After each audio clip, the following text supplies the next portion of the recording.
Hi friends, welcome to tech support Tamil. Friends, நம்மள எதை பற்றி பார்க்க போகிறோம்னு பார்த்தீங்கன்னா, ஒரு கமெண்ட்டுக்கு வந்து ரீப்ளை தான் பார்க்க போகிறோம். இது ரொம்பவே முக்கியமான விஷயம். அதனால் நீங்கள் ஒரு யூடியூப் கிரியேட்டராக இருக்கீங்கன்னா கண்டிப்பாக இந்த விஷயம் உங்களுக்கு தெரிஞ்சிருக்கணும். இந்த வீடியோ மட்டும் ஃபுல்லாக ஸ்கிப் பண்ணாமல் பாருங்கள். அப்போ தான் இந்த விஷயத்தை உங்களால் கம்ப்ளீட்டாக தெரிஞ்சிக்க முடியும். அந்த கமெண்ட்டில் அவர் என்ன சொல்லிருக்காருன்னு பார்த்தீங்கன்னா, 2 நாள் முன்னாடி தான் யூடியூப்பில் அவருக்கு மானிட்டேஷன் கிடச்சிருக்கு. ஆனால் ஒரே நாள் என்ன ஆயிருக்குன்னா, ரீயூஸ்டு கண்டென்ட் கொடுத்து மானிட்டேஷன் வந்து கேன்சல் பண்ணிட்டுருக்காங்க.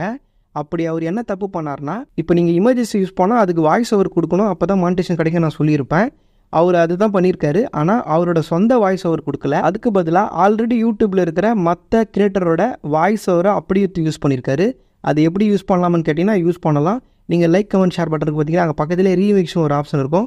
அது ரீமிக்ஸ் ஆப்ஷனை வந்து செலக்ட் பண்ணிங்கன்னா அதில் யூஸ் திஸ் சவுண்டு கொடுத்துருப்பாங்க. அதை கிளிக் பண்ணிங்கன்னா அந்த ஆடியோவை அப்படியே எடுத்து நீங்கள் உங்கள் வீடியோவில் யூஸ் பண்ணிக்கலாம். அவர் அந்த மாதிரி தான் வந்து மற்றவங்களுடைய வாய்ஸை பார்த்தீங்கன்னா அவரோட வீடியோவில் யூஸ் பண்ணியிருக்காரு. இந்த மாதிரி யூஸ் பண்ணால் எனக்கு ரீயூஸ் வருமானு கேட்டிருக்காரு. கண்டிப்பாக வருங்க. நம்ம எல்லா வீடியோவில் சொல்கிறோம். அதாவது என்னென்னா, நிறைய பேர் தவறுதலாக புரிஞ்சுக்கிறீங்க. எப்படின்னா, இப்போ மற்றவங்க வீடியோ யூஸ் பண்ணாதீங்க, எடுத்து உங்கள் சேனலில் போடாதீங்க, உங்களுக்கு மானிட்டேஷன் கிடைக்காதுன்னா நீங்கள் என்ன பண்ணுறீங்கன்னா, நிறைய பேர் வந்து வெறும் வீடியோ மட்டும் தான் போடக்கூடாது போல், அப்போ ஆடியோ எடுத்து போடலாம் போல், அந்த மாதிரி தவறாக புரிஞ்சுக்கிறீங்க. ஓகேங்களா? மற்றவங்களோட எடுத்து யூஸ் பண்ணக்கூடாதுன்னா அவங்களோட ஆடியோவும் யூஸ் பண்ணக்கூடாது, அவங்களோட வீடியோவும் யூஸ் பண்ணக்கூடாது, அதே மாதிரி அவங்களோட இமேஜஸ் கூட யூஸ் பண்ணக்கூடாது. ஓகேங்களா? சில பேர் வந்து அவங்களோட இமேஜஸ் வந்து கேப்சர் பண்ணி நீங்கள் ஸ்க்ரீன்ஷாட் எடுத்து பண்ணுறீங்க. அதை நீங்கள் எடிட் பண்ணி அதுக்கு உங்களோட சொந்த வாய்ஸ் ஓவர் கொடுத்து நீங்கள் வீடியோ போட்டிங்கன்னா உங்களுக்கு எந்த பிரச்சனையும் வராது. உங்களுடைய சொந்த வாய்ஸ் ஓவர் இருக்குது, அதனால் உங்களுக்கு மானிட்டேஷன் கிடைக்கும். ஆனால் எதுவுமே இல்லாமல், ஓகேங்களா, இப்போ அவரோட சேனலில் பார்த்தீங்கன்னா அவர் ஒரு வீடியோ போட்டிருக்காரு. அதில் ஏஐ இமேஜ் யூஸ் பண்ணியிருக்காரு, மற்றவங்களோட வாய்ஸ் யூஸ் பண்ணியிருக்காரு.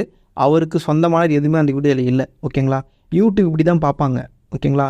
இப்போ நிறைய ரூல்ஸ் மாறிடுச்சுங்க. ஓகேங்களா? அதனால் இதெல்லாம் நீங்கள் ஃபாலோ பண்ணி தான் ஆகணும். மற்றவங்களோட வீடியோவும் சரி, அவங்களோட இமேஜஸும் சரி, அவங்களோட வாய்ஸும் சரி, இல்லை அவங்க ஏதாவது சாங் யூஸ் பண்ணியிருக்காங்கன்னா அதையும் எடுத்து யூஸ் பண்ணாதீங்க. ஓகேங்களா? உங்களுக்கு பர்மிஷனே இருந்தால் கூட யூடியூப்பில் இதெல்லாம் தடை தான். ஓகேங்களா? இதை நீங்கள் யூஸ் பண்ணிங்கன்னா உங்களுக்கு வந்து மானிட்டேஷன் தரமாட்டாங்க. அதாவது அவங்களோட பர்மிஷன் கொடுத்து நீங்கள் யூஸ் பண்ணிங்க, அவங்க கொடுத்துருந்தாலுமே உங்களுக்கு யூடியூப் ரீயூஸ்டு கண்டென்ட் தான் கொடுப்பாங்க. இது யூடியூப் பொறுத்த வரைக்கும் தவறான விஷயம். உங்களோட சொந்தமான குரல் அப்படி இல்லைன்னா சொந்தமான ஃபேஸ் வந்து வீடியோவில் காட்டிருக்கணும். ஓகேங்களா? அப்படி இருந்தால் தான் வந்து உங்களுக்கு மானிட்டேஷன் கிடைக்கும். சில பேருக்கு உடனே இந்த டவுட் வரும், அப்போ எதுக்கு ப்ரோ அந்த ஆப்ஷன் அவங்க கொடுத்தாங்க, இந்த ரீமிக்ஸ் ஆப்ஷன் அவங்க தானே கொடுத்தாங்க, அப்புறம் எதுக்கு எங்களுக்கு மானிட்டேஷன் தரமாட்டாங்க அப்படின்னு கேட்டிங்கன்னா, அவங்க அந்த ஆப்ஷன் கொடுத்ததே உங்களுக்கு கிடையாது. ஓகேங்களா? அதாவது ரீயூஸ்டு கண்டென்ட் யூஸ் பண்ணுறாங்க பார்த்தீங்களா, வாய்ஸ் ஓவர் கொடுத்து போகிறாங்க பார்த்தீங்களா, அவங்களுக்கு அந்த ஆப்ஷனே கொடுக்கல. யாரெல்லாம் ஃபேஸை காட்டி வீடியோ போடுறாங்களோ அவங்களுக்கு தான் கொடுத்தாங்க. ஃபேஸை காட்டின்னு நான் எப்படி சொல்ல வரேன்னா, சில பேர் டான்ஸு பண்ணி போடுவீங்க, ஷார்ட்ஸில் வந்து டான்ஸ் பண்ணி போடுறவங்க இருப்பீங்க.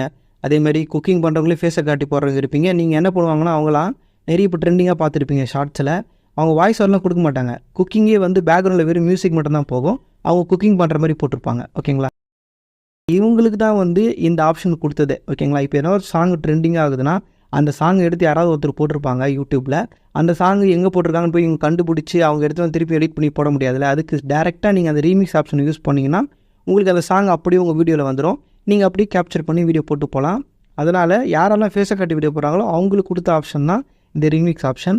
நீங்கள் அந்த ஆப்ஷனை யூஸ் பண்ணி அதில் யூஸ் திஸ் சவுண்டாக இருக்கட்டும், இல்லை க்ரீன் ஸ்க்ரீன் ஆப்ஷனாக இருக்கட்டும், எதை வேணால் இருக்கட்டும். ஓகேங்களா? அதில் இருக்கிற எல்லாமே வந்து யாரெல்லாம் ஃபேஸை காட்டி வீடியோ போடுறாங்களோ அவங்களுக்கு கொடுத்தது தான். ஓகேங்களா? நான் யூஸ் பண்ணக்கூடாதுன்னா உடனே நிறைய பேருக்கு வந்து நான் யூஸ் பண்ணவே கூடாதா, என்ன ப்ரோ இப்படிலாம் சொல்கிறேன் அப்படின்லாம் யோசிக்காதீங்க. நான் எதை பேஸ் பண்ணி சொல்கிறது ஃபஸ்ட் நல்லா புரிஞ்சுங்க. சும்மா ஒரு வீடியோ போட போகிறேன் ப்ரோ, நான் ஒரு சேனல் கிரியேட் பண்ணி வீடியோ போடுறேன், லைக்காக தான் போடுறேன், கமெண்ட்டுக்காக தான் போடுறேன், நான் மானிட்டேஷன் அப்ளை பண்ண மாட்டேன், எனக்கு அது கிடைக்கலனாலும் பிரச்சனை இல்லை ப்ரோ அப்படின்னா நீங்கள் தாராளமாக யூஸ் பண்ணலாங்க. உங்களுக்கு எந்த பிரச்சனையுமே கிடையாது. நான் யாருக்காக இந்த விஷயம்லாம் சொல்கிறேன்னா, யூடியூப்பில் சேனல் கிரியேட் பண்ணி வீடியோ போட்டு அதன் மூலமாக பணம் சம்பாதிக்கலாம் அப்படின்னு ஒரு ஐடியாவோட வருவீங்க பார்த்தீங்களா. உங்களுக்கு நீங்கள் கடைசி டைமில் அப்ளை பண்ணும்போது இந்த ப்ராப்ளத்தால் மானிட்டேஷன் தராமல் போகலாம், இல்லை ஆல்ரெடி கிடைச்ச மானிட்டேஷன் உங்களுக்கு கேன்சல் ஆகலாம். அவங்களுக்கு தான் இந்த தப்பு நீங்கள் பண்ணாதீங்கன்னு நான் சொல்கிறேன். இப்போ நான் சொல்கிற இந்த விஷயமும் வந்து உடனே வந்து ஒருத்தருக்கு வந்ததுனால அப்படியே நான் சொல்லலை. நிறைய பேர் இந்த ப்ராப்ளம் பற்றி சொல்லியிருக்காங்க. நிறைய பேர் அவங்க சொந்த வாய்ஸ் யூஸ் பண்ணாமல், சொந்த வீடியோ யூஸ் பண்ணாமல் வீடியோ போட்டு மானிட்டேஷன் கிடைக்காம போயிருக்கு. கிடைச்சவங்களுக்கும் கேன்சல் ஆயிருக்கு. அதெல்லாம் வச்சு தான் நம்ம வந்து சொல்கிறோம். ஓகே ஃப்ரெண்ட்ஸ், அவ்வளோதான். யூடியூப்பில் இப்போ ரூல்ஸ் இப்படி தான் இருக்குது. ஓகேங்களா? இப்படி இருந்தால் தான் சேனலுக்கு வந்து மானிட்டேஷன் கிடைக்கிது. அதனால தான் நம்ம சொல்கிறோம். நம்ம சேனலில் ஆல்ரெடி இந்த ரீமிக்ஸ் ஆப்ஷனை யூஸ் பண்ணி யாரெல்லாம் எப்படி வீடியோ போடணும், எப்படி வீடியோ போட்டால் மானிட்டேஷன் கிடைக்கும், எப்படி வீடியோ போடக்கூடாது, அதை பற்றி ஃபுல்லாகவே எக்ஸ்பிளைன் பண்ணி தனியாக ஒரு வீடியோ போட்டிருக்கேன். அந்த வீடியோ லிங்க் கீழே டிஸ்கிரிப்ஷனில் கொடுக்குறேன். உங்களுக்கு தேவைப்பட்ட போய் செக் பண்ணி பாருங்கள். ஓகே ஃப்ரெண்ட்ஸ், அவ்வளோதான். இந்த வீடியோ உங்களுக்கு யூஸ்ஃபுல்லாக தான். இந்த வீடியோக்கு ஒரு லைக் பண்ணுங்கள். இந்த மாதிரி நிறைய யூஸ்ஃபுல்லான வீடியோஸ்லாம் பார்க்க மறக்காம நம்ம சேனலை சப்ஸ்கிரைப் பண்ணி சப்போர்ட் பண்ணுங்கள். இந்த வீடியோ சம்மந்தமாக உங்களுக்கு என்ன டவுட் இருந்தாலும் அது கீழே கமெண்ட் பாக்ஸில் சொல்லுங்கள். ஓகே ஃப்ரெண்ட்ஸ், அடுத்து ஒரு யூஸ்ஃபுல்லான வீடியோவில் பார்க்கலாம். தேங்க்ஸ் ஃபார் வாட்சிங்.